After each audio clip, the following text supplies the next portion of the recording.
Welcome back to another episode of this Harley maintenance procedure project, deconstruction, construction, engine thing. Call it whatever you want at this point. I don't care.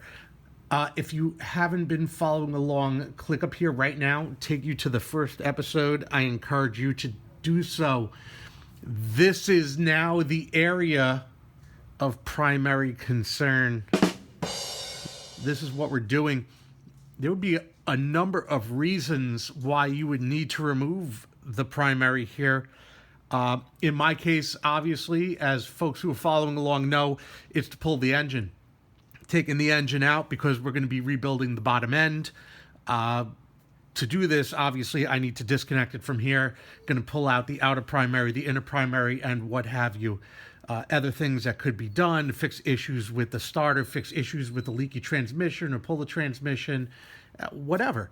We're just going to jump into this now. And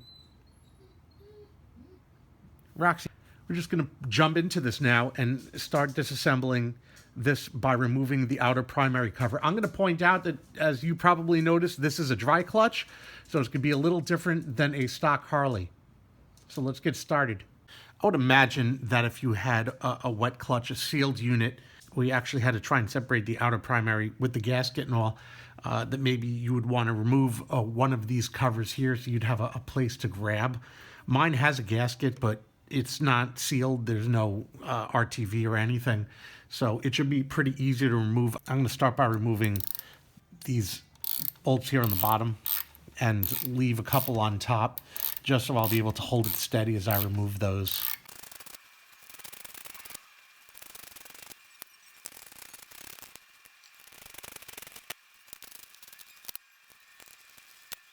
Now we have the final screw that's pretty much supporting everything at this point, so I'll hold the cover steady just in case.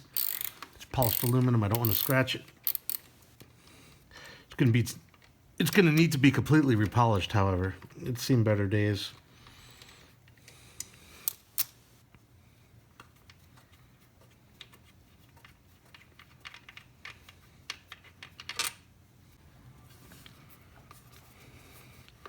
Ooh, this is actually on there. Wow. I didn't think it would be. I get a rubber mallet.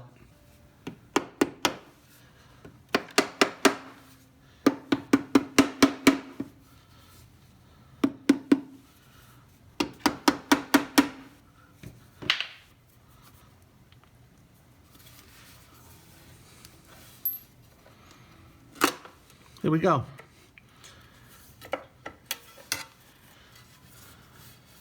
We have a bearing right here for the starter.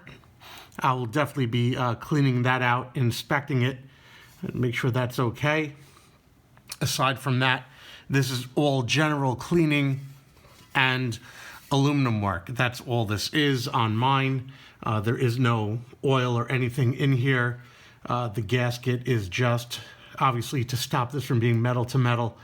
When you remove the outer primary cover, be sure to take care for this washer here. Don't let this one fall off. This will either be on the starter or stuck here just like this to the outside of the bearing. Notice that as far as the bolts go, every one of them is the same size except for one. One is longer. So in putting it back together and looking at the thickness of the cover, it's easy to see which one is requiring that slightly longer bolt. An inspection inside the primary here shows some oil debris, right? So we can see some of this oil debris, and I'm trying to ascertain what this is. If it's belt material, the belt looks healthy, right? So I'll just say the belt looks healthy. But we're going to find out anyway where it's coming from, and that may be another thing that I take a look at while I'm in here. Again, I look at with my clean finger, I look at the inside of this belt, absolutely dry. I look at the inside of this gear. This is dry. Whatever it is, it's sitting down here on the bottom. It's sitting there on the wall. It's not affecting the belt in any way. I don't see anything at all even remotely alarming here in this area. We're going to continue with the disassembly here. I have a couple of washers and a 9/16 ratchet. For this purpose, we're going to loosen this nut right here.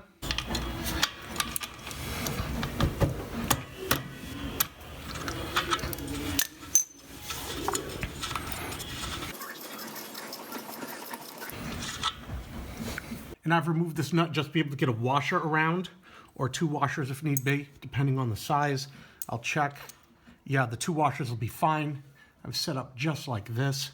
So I will be able to go like that, and then I will secure the nut right back down. Try to keep everything center. I'll just hand tighten that, just like that. With this now secured, it is now safe to remove these 5 nuts here, also 9/16.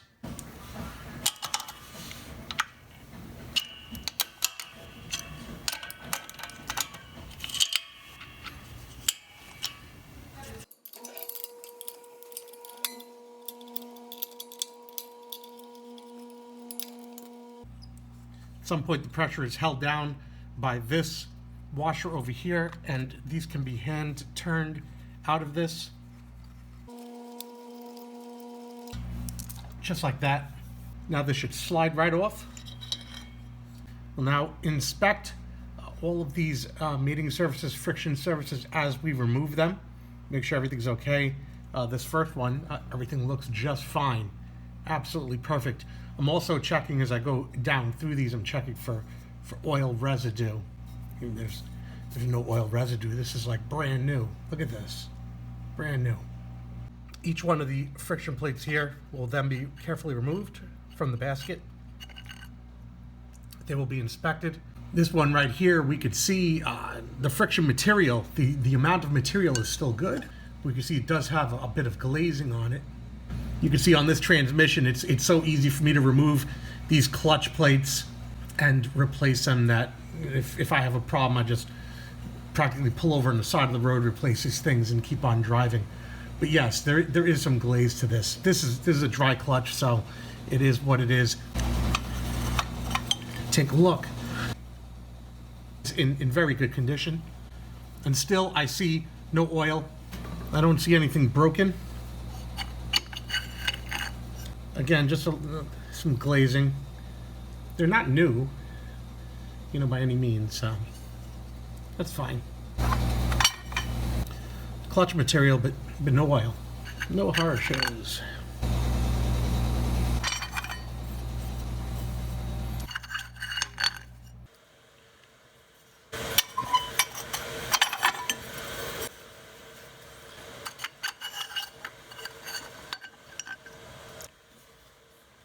This is the bottom of the basket. Nothing, no oil in here. Everything seems clean in here. I have to leave this here for now as a means to be able to lock this. So what we have here is Harley-Davidson part number 8675309.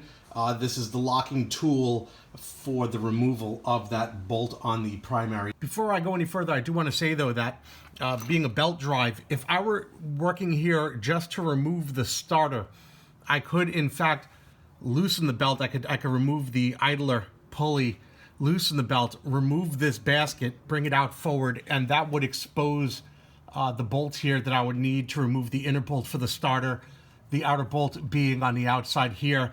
I wouldn't be removing the nut in the front. So that would be as far as I would go with this. This is not what I'm doing, but I just wanted to say that right quick before I do what I'm about to do. I'm seeing an approximation here of about 8.5 to 9 inches. This gives me sort of a starting point to work with. Obviously, I want to cut the wood a little bit longer than shorter because I could always shorten it. I can't make it longer. So now I have my official Harley-Davidson locking tool in place for belt drive. By the way, we're looking at a 1.5 inch socket for this, just like that.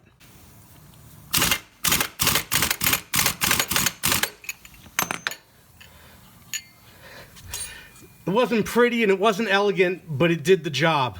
It's definitely not a multi-use item, but I'll talk about another method that if you were doing this multiple times, like if you did this often, a better way to go about it. take everything out in order, just like that. I lose my timing marks. I'll have to put back on new timing marks. So here we go. The hero of the day did the job. See, it bit in where it had to. I actually ended up turning it on its side. As you can see, I got more surface area, more bite on it, and it really ended up covering more area, being almost perpendicular. So you can see bit here and it bit here. I want to talk about a better way to do this if you do this a lot, if you end up doing this sort of work. I'm going to show you right now, right quick. I learned this one from Doug Bonko down at Brother Cycle. I can't take credit for this. He's a Shovelhead builder. And if you have an old one of these plates, an extra one of these plates lying around, what you would do is you would take a long piece of metal and you would weld it to the end of this plate, offset, like not like a lollipop, but offset here.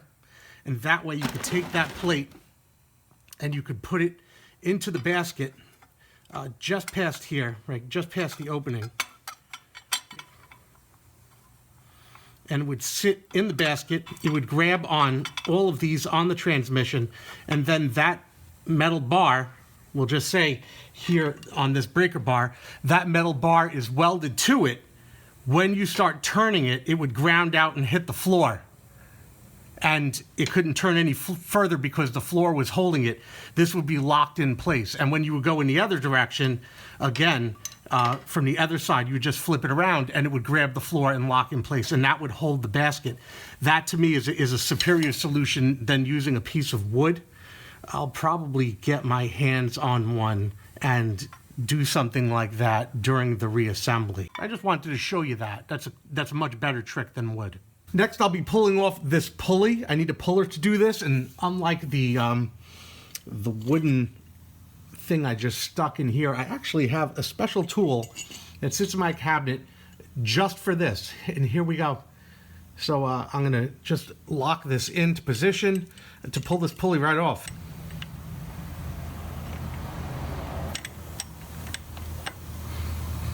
It is so much nicer to use the right tool for the job. You got no idea. Get everything set up and flush.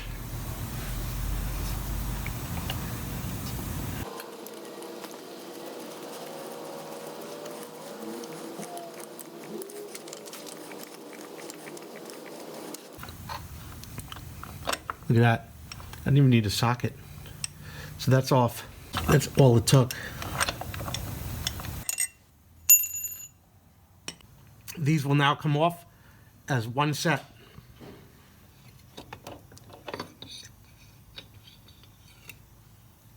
And there we go. Basket and pulley. You'll see that right over here, there is still another piece right here for the back of the pulley. I take that off. Make sure that stays with it. Come off the tripod a second to look way back in here. We could see some locking tabs holding this nut. There are two of them in the 11 o'clock and 10 o'clock position. I'm gonna have to flatten them down with a hammer in order to be able to turn this nut. So I'm gonna do that now.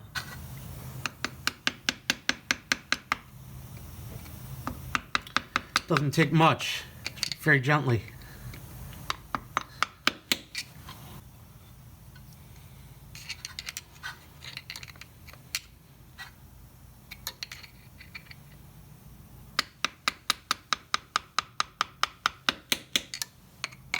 Very, very important. This is 1 1/8 reverse thread. Righty loosey, lefty tighty, reverse thread. I'll even say it backwards. Okay, I think I've made that clear. We're gonna use pneumatic to take that off.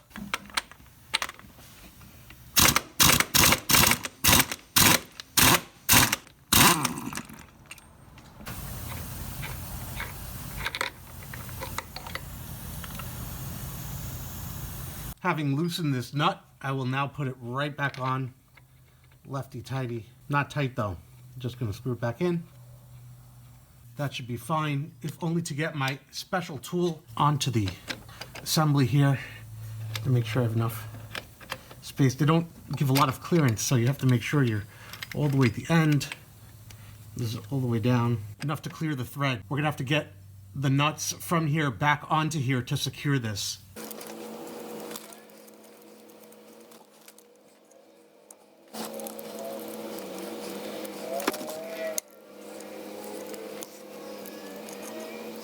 Here's a side view of that tool, making sure that where it meets the nut, that piece is nice and flat. It's not curved on an angle or anything.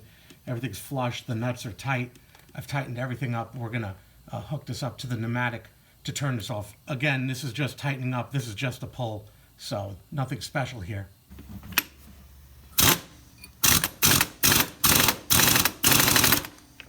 There it is, popped right out. Take all these off.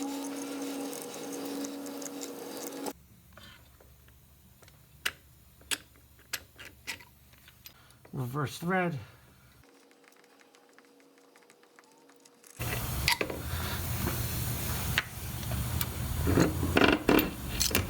There we go. There is a key in here that I'm going to have to pull out. I don't want that to get lost, so I'm going to take that key off.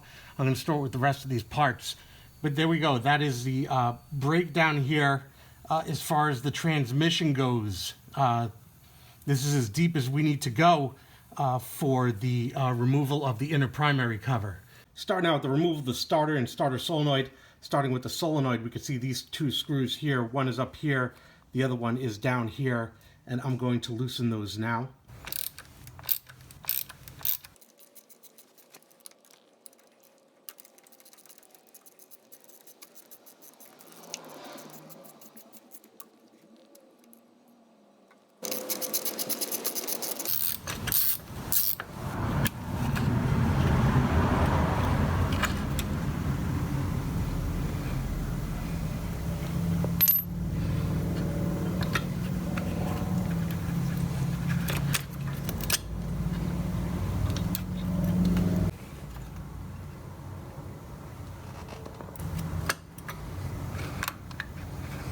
I'm going to pull this Bendix out of here.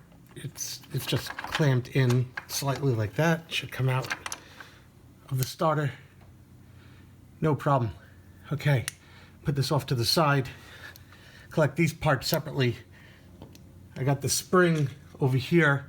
This remaining piece that sits in the inner primary cover doesn't get in the way of anything, can be removed with the inner primary cover. There's no need to take this little tiny section here out. We're going to leave it alone. Before I even start loosening the starter, consider the following. I want to be absolutely sure that the transmission is secured onto the frame. I don't want to start loosening anything from the inner primary and risk misaligning the transmission, the rear wheel, ultimately the ability to put back the inner primary and not be able to align to the engine. All sorts of things could go wrong here. It is quite possible that the inner primary is holding the transmission in place. This is an old AMF bike. Anything's possible. Long story short, we're going to make sure that all of these bolts that hold in the transmission are tight. I'm going to do that now.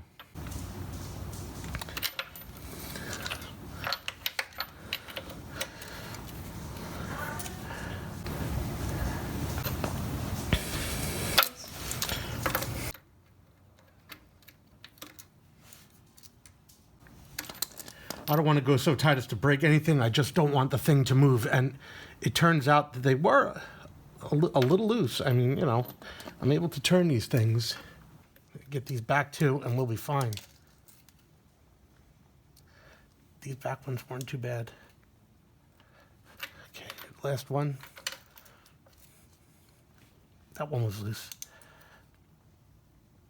There we go. Okay, so I'm no longer worried about this transmission moving around in any way once I start loosening the inner primary. We continue now with the removal of the starter. Starter has two bolts here that hold it in place. The first one is here on the inner primary from the inside, and that is 7/16.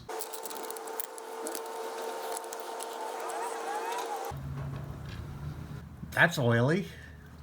The second bolt from the starter is not so easy to get to. We can see on this motorcycle, with the oil bag removed and the battery box removed, I have 1,000,000 miles of space to work with. Here is the bolt all the way back here.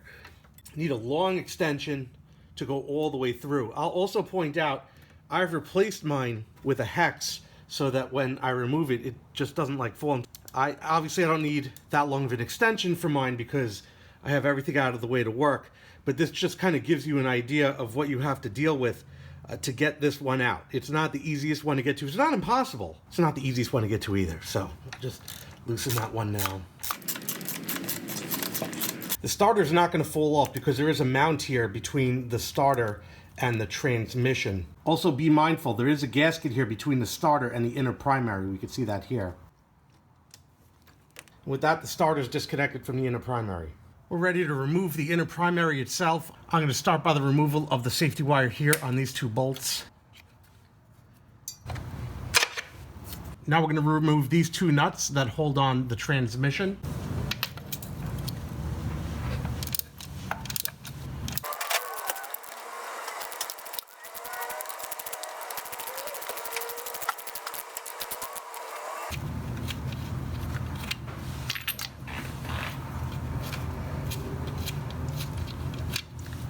And they have associated washers that also come off.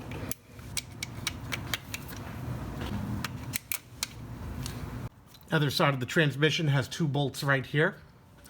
These are 3/8.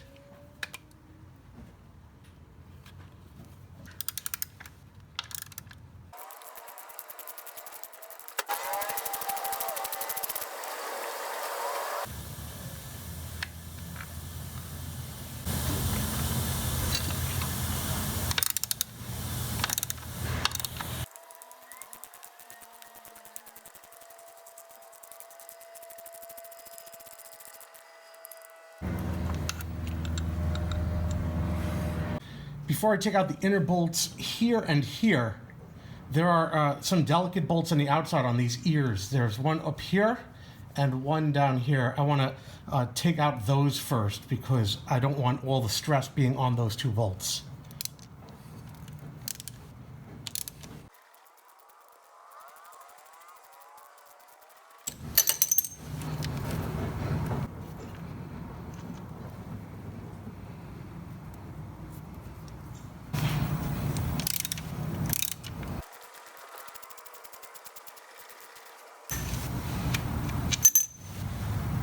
Now finally, the two remaining bolts.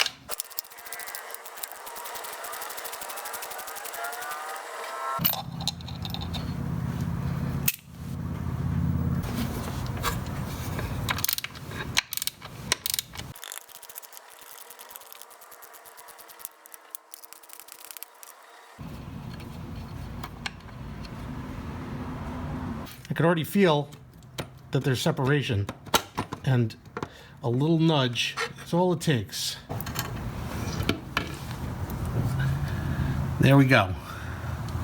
No problem at all. Mission accomplished. Under here is the stator. I'm not going to remove that now, and then we can see that there's a seal here as well. But this will be for another video where we discuss this portion. Looking on the back can be deceiving because obviously we know that the chain is oiled, and as it spins around it slings that oil, the chain lubrication everywhere. So it's really hard to tell what's actually going on here. Are we looking at a leak from the transmission, or are we just looking at good old-fashioned chain lubrication and nothing more? You see that it really stops just around here.